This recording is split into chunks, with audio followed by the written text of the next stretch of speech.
Nepali cricket टिममा विनोद र शेरको entry. 2026 को विश्वकपको तयारी तीव्र, खेल प्रेमीहरू उत्साहित। आजबाट भारत र श्रीलङ्कामा हुने टी20 विश्वकप क्रिकेटका लागि क्यानले 24 खेलाडीलाई बन्द प्रशिक्षणमा बोलाएको छ।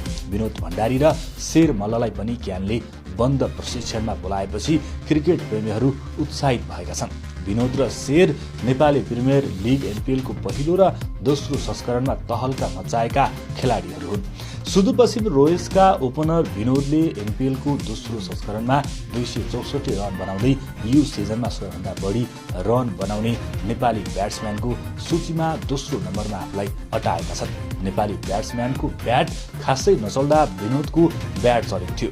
त्यस्तै शेर मल्लले पनि बलिङतर्फ उत्कृष्ट प्रदर्शन गरेका छन्। एनपिएलको गत संस्करणमा जनकपुरलाई उपाधि जिताउन मुख्य भूमिका खेलेका शेरले यो सिजनमा लुम्बिनीलाई उपाधि जिताउन निकै महत्त्वपूर्ण योगदान दिए।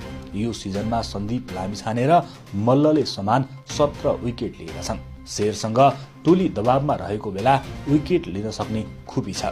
आक्रामक र भरपर्दो फास्ट बलरको रूपमा आफूलाई साबित गराएका शेरले पावर प्लेमा र अन्तिम ओभरतिर पनि खेल पल्टाउन माहिर देखिन्छन्। विनोद भण्डारी विश्वकपमा खेल्दा नेपाली टोलीको ओपनर जोडी बलियो बन्नेछ।